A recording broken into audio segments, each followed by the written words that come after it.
Good evening, everyone. Tonight I'm going to be talking about the opioid epidemic that's happening in America. This subject might hit close to home for some of you all. I know it does me. You might know someone, love someone, or even be someone who is addicted to opiates. The opioid epidemic has been called the worst drug crisis in American history. More people now die from drug overdose than they do car accidents. It does not discriminate against age, race, religion, gender, or even where you live. What is an opiate, you might ask? It is any drug with morphine-like effects derived from opium, which is a plant.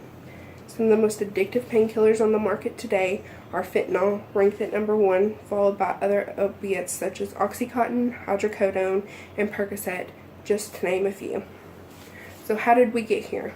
The CDC provides information showing that the number of painkiller prescriptions has been steadily on the rise since the late 1990s, treating everything from minor burns, scratches, broken legs to cancer.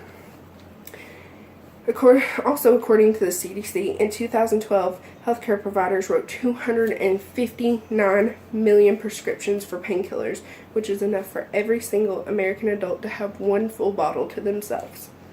Along with the rise in prescriptions for painkillers has come the rise in heroin use. It is a stronger and cheaper high than painkillers most of the time. But it's also extremely dangerous and deadly, contributing to the nearly 27,000 plus deaths a year from overdose. So what's being done about this epidemic? It's become so bad that the White House Office of National Drug Control Policy, the Departments of Health and Human Services, Department of Justice, Department of Veteran Affairs, and Department of Defense meet on a regular basis to federally discuss what's being done about this problem. The real solution, though, lies within the structure of how people are being prescribed medication.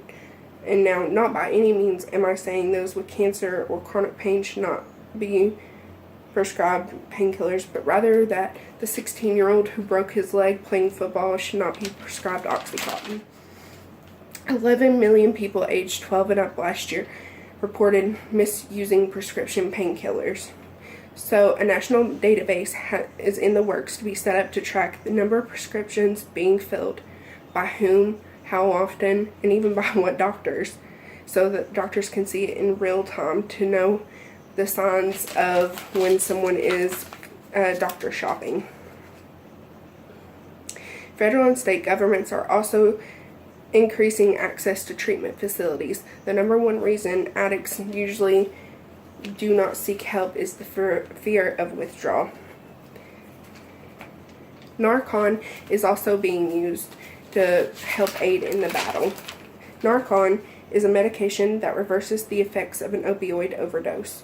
EMTs, officers, and even regular people like you and I are being trained on how to administer it to people who have overdosed.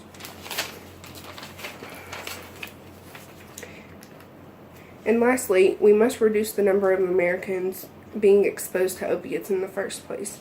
One day, I'm really hoping that we will not have to live in a society where opiates have taken over everything.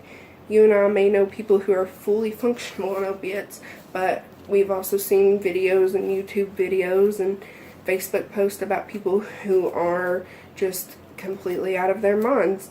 I think that this is an issue that really needs to be addressed and taken care of.